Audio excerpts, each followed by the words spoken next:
Hello everyone, welcome back to our channel. Current అఫైర్స్లో భాగంగా పాలిటీకి సంబంధించి ఈ వీడియో చేస్తున్నానండి. ఈ వీడియోలో బడ్జెట్కి సంబంధించినటువంటి కొన్ని ఇంపార్టెంట్ బిట్స్ అనేవి చూద్దాం. బడ్జెట్కి సంబంధించి ఇంట్రడక్షన్ అంతా ఆల్మోస్ట్ చాలా వరకు మనకు తెలిసే ఉంటుంది. ఎగ్జామ్స్ ప్రిపేర్ అవుతున్న వాళ్ళందరికీ మ్యాక్సిమం తెలిసే ఉంటుంది. కానీ ఒకసారి షార్ట్గా ఒక 2-3 పాయింట్స్ నేను రివైండ్ చేస్తాను. బడ్జెట్ అనే పదం రాజ్యాంగంలో ఎక్కడ లేదో అది రాయబడలేదు కూడా. ఈ పదం ఫ్రెంచ్ పదమైనటువంటి బౌగోటే అనే పదం నుండి ఉద్భవించింది. బౌగోటే అంటే తోలు సంచి. పూర్వకాలంలో ఏదైనా ఐటమ్స్ తీసుకురావడం షాప్కి వెళ్ళినప్పుడు తోలు సంచిలో మనీని తీసుకెళ్ళేవారు. సో దానికి అనుబంధంగానే ఈ పదం అనేది రావడం జరిగింది. సో అదంతా మనకు అవసరం లేదు. కొన్ని ఇంపార్టెంట్ పాయింట్స్ మాత్రమే చూసాం. భారత రాజ్యాంగంలోని ఆర్టికల్ 112లో యాన్యువల్ ఫినాన్షియల్ స్టేట్మెంట్, వార్షిక ఆర్థిక నివేదిక అని రాయడం జరిగింది. అండ్ అలానే ఈ సంవత్సరం ఎకనామిక్ సర్వే అనేది కూడా విడుదల కాలేదు. ఎకనామిక్ రివ్యూ మాత్రం రిలీజ్ చేశారు. ఇంకా మెయిన్ పాయింట్స్లోకి వెళ్ళిపోతే, కేంద్ర ఆర్థిక శాఖ మంత్రి నిర్మలా సీతారామన్ గారు ప్రవేశపెట్టినటువంటి బడ్జెట్ దేశంలో 3వ డిజిటల్ బడ్జెట్ అండి. ఇది ఈ సంవత్సరం మనకి రిలీజ్ చేసింది. స్వతంత్ర భారతదేశంలో మొదటిసారి పేపర్లెస్ డిజిటల్ బడ్జెట్ని 2021 to 2022 ఆర్థిక సంవత్సరానికి సంబంధించి నిర్మలా సీతారామన్ గారు గతంలో ప్రవేశపెట్టారు. దేశంలో ఎక్కువ సార్లు అంటే 6 సార్లు బడ్జెట్ ప్రవేశపెట్టినటువంటి మహిళా ఆర్థిక శాఖ మంత్రి కూడా నిర్మలా సీతారామన్ గారే. అండ్ బడ్జెట్ చరిత్రకు సంబంధించి ఇంపార్టెంట్ పాయింట్స్ చూస్తే, స్వతంత్ర భారతదేశంలో మొదటిసారి బడ్జెట్ ప్రవేశపెట్టినటువంటి వారు 1947 నవంబర్ 26న షణ్ముగం శెట్టి గారు. గణతంత్ర భారతదేశంలో మొదటిసారి బడ్జెట్ ప్రవేశపెట్టిన వారు జాన్ మలై. నెక్స్ట్, దేశంలో అత్యధిక సార్లు బడ్జెట్ ప్రవేశపెట్టినటువంటి వారు మొరార్జీ దేశాయ్ గారు. ప్రధానిగా ఉంటూనే బడ్జెట్ ప్రవేశపెట్టినటువంటి వ్యక్తి జవహర్లాల్ నెహ్రూ గారు. అండ్ దేశ బడ్జెట్ ప్రవేశపెట్టినటువంటి మొదటి మహిళా ప్రధానమంత్రి ఎవరంటే ఇందిరాగాంధీ గారు. నెక్స్ట్, దేశంలో ఎక్కువసార్లు బడ్జెట్ ప్రవేశపెట్టినటువంటి మహిళా ఆర్థిక శాఖ మంత్రి నిర్మలా సీతారామన్ గారు. అండ్ ఇంకా బడ్జెట్కి సంబంధించినటువంటి ఆసక్తికరమైన విషయాల గురించి చూస్తే, స్వాతంత్రం రాకముందు నుంచి బడ్జెట్ అమల్లో ఉంది. భారతదేశానికి స్వాతంత్రం రావడానికి పూర్వమే బడ్జెట్ను ప్రవేశపెట్టారు.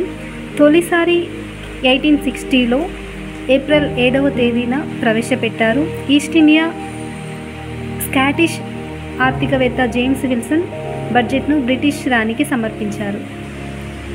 అండ్ నెక్స్ట్, స్వతంత్ర భారత తొలి బడ్జెట్కి సంబంధించి ఇంపార్టెంట్ పాయింట్స్ చూస్తే, స్వతంత్ర భారత మొదటి కేంద్ర బడ్జెట్ను 1947లో నవంబర్ 26న మొదటి ఆర్థిక మంత్రి ఆర్కే షణ్ముగం శెట్టి గారు ప్రవేశపెట్టారు. నాటి నుంచి 1948 మార్చ్ 31 వరకు కేవలం 4 నెలలకు ప్రవేశపెట్టినటువంటి బడ్జెట్ అంచనా 171.15 crores. అంచనా ద్రవ్యలోటు 24.59 crores. అంతకుముందు తాత్కాలిక ప్రభుత్వంలో సభ్యుడిగా ఉన్నటువంటి లియాఖత్ అలీ ఖాన్ 1947 to 48 బడ్జెట్ను సమర్పించారు. అండ్ నెక్స్ట్, బడ్జెట్ ప్రింటింగ్కి సంబంధించి మార్పులు ఏ విధంగా జరిగాయనేది చూద్దాం. సాధారణ బడ్జెట్ ప్రతులను 1950 వరకు రాష్ట్రపతి భవన్లో ప్రచురించేవారు. ఆ ఏడాది బడ్జెట్ లీక్ కావడంతో ప్రింటింగ్ స్థలాన్ని మింట్ రోడ్లోకి మార్చేశారు.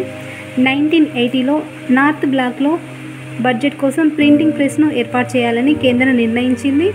నాటి నుండి ఇక్కడే బడ్జెట్ ప్రతుల ముద్రణ జరుగుతుంది. బడ్జెట్ ముద్రణకు ముందు హల్వా వేడుక నిర్వహిస్తూ ఆనవాయితీగా మారింది. 1955 వరకు ఇంగ్లీష్ భాషలోనే బడ్జెట్ ప్రతులు సమర్పించేవారు. తర్వాత హిందీ, ఇంగ్లీష్ భాషలోనే ముద్రించడం మొదలుపెట్టారు. అండ్ నెక్స్ట్ వచ్చేసి, నాటి ప్రధానులైనటువంటి జవహర్లాల్ నెహ్రూ గారు, ఇందిరాగాంధీ, రాజీవ్ గాంధీ గారు ప్రధానమంత్రి పదవిలో ఉండి బడ్జెట్ను ప్రవేశపెట్టారు. నెక్స్ట్, అత్యధిక సార్లు ప్రవేశపెట్టినటువంటి వారు ఎవరంటే మాజీ ప్రధాని మొరార్జీ దేశాయ్ బడ్జెట్ను అత్యధిక సార్లు 10 సార్లు ప్రవేశపెట్టారు. నెక్స్ట్ 1962 to 1969 మధ్య 10 సార్లు ఆర్థిక మంత్రిగా బడ్జెట్ను ప్రవేశపెట్టారు. 1964-1968 లోపు లీపు సంవత్సరాల్లో ఆయన పుట్టినరోజైనటువంటి ఫిబ్రవరి 29న బడ్జెట్ సమర్పించడం ప్రత్యేకంగా నిలిచింది. నెక్స్ట్ వచ్చేసి పి చిదంబరం గారు 9 సార్లు, ప్రణబ్ ముఖర్జీ గారు 8 సార్లు, యశ్వంత్ సిన్హా గారు 8 సార్లు, మన్మోహన్ సింగ్ గారు 6 సార్లు, అదేవిధంగా తాజాగా నిర్మలా సీతారామన్ గారు 6వసారి బడ్జెట్ను ప్రవేశపెట్టారు. బడ్జెట్ సమయానికి సంబంధించినటువంటి మార్పు, దానికి సంబంధించి ఇంపార్టెంట్ పాయింట్స్ ఏంటంటే 1999 వరకు బడ్జెట్ ఫిబ్రవరిలో చివరి పని దినాన సాయంత్రం 5 గంటలకు ప్రకటించేవారు. అయితే ఆర్థిక శాఖ మంత్రి మాజీ మంత్రి యశ్వంత్ సిన్హా బ్రిటిష్ కాలం నుంచి వస్తున్నటువంటి ఈ సంప్రదాయాన్ని మార్పు చేసి ఉదయం 11 గంటలకు ప్రవేశపెట్టడం మొదలుపెట్టారు. అండ్ నెక్స్ట్ అలానే బడ్జెట్ తేదీలో కూడా మార్పు చేయడం జరిగింది. బడ్జెట్ను 2016 వరకు ఫిబ్రవరి చివరి పని దినం రోజున సమర్పించేవారు. అయితే 2017 నుంచి అప్పటి ఆర్థిక మంత్రి అరుణ్ జైట్లీ ఫిబ్రవరి 1కి మార్చారు. నెక్స్ట్ అత్యల్ప పదాలున్న బడ్జెట్, దాని గురించి ఇంపార్టెంట్ పాయింట్స్ చూద్దాం.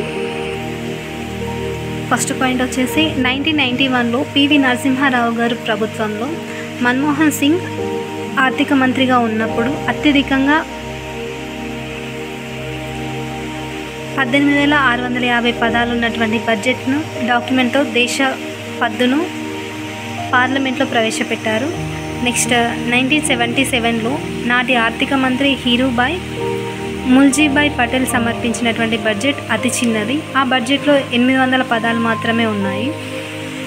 నెక్స్ట్ ప్రస్తుత ఆర్థిక మంత్రి అయినటువంటి నిర్మలా సీతారామన్ గారు 2020 ఫిబ్రవరి 1న ప్రవేశపెట్టినటువంటి బడ్జెట్ ప్రసంగం, ఆ రోజు ప్రవేశపెట్టినటువంటి బడ్జెట్లో ప్రసంగం అనేది చాలా సుదీర్ఘమైనది. ఈ ప్రసంగం 2 గంటల 42 నిమిషాల పాటు సాగింది. సో ఇదండి ఈ వీడియోకి సంబంధించి ఇంపార్టెంట్ కరెంట్ అఫైర్స్కి సంబంధించినటువంటి పాలిటీ రిలేటెడ్ బడ్జెట్కి సంబంధించినటువంటి ఇంపార్టెంట్ పాయింట్స్. మ్యాక్సిమం వీటికి సంబంధించి ఎగ్జామ్స్లలో ప్రతి కాంపిటేటివ్ ఎగ్జామ్లో అనేది ఖచ్చితంగా బిట్ అనేది ఉంటుంది. చాలా రోజుల తర్వాత వీడియో చేస్తున్నాను. అండ్ నేను కూడా కాంపిటేటివ్ ఎగ్జామ్స్కి ప్రిపేర్ అవుతున్నాను. నేను ఓన్గా ప్రిపేర్ చేసుకున్నటువంటి ఇంపార్టెంట్ పాయింట్స్ని మాత్రమే, నేను గ్యాదర్ చేసినటువంటి పాయింట్స్ మాత్రం మీకు ప్రొవైడ్ చేస్తున్నాను. తప్పకుండా నేను చేస్తున్నటువంటి వీడియోస్ మీకు యూస్ఫుల్గా ఉంటాయని, కాంపిటేటివ్ ఎగ్జామ్స్కి ప్రిపేర్ అవుతున్న వాళ్ళకి యూజ్ అవుతాయనే ఉద్దేశంతోనే చేస్తున్నాను. వీడియో నచ్చితే లైక్ చేయండి, షేర్ చేయండి, అండ్ అలానే మన ఛానల్ని సబ్స్క్రైబ్ చేయండి. Thank you so much. Bye bye.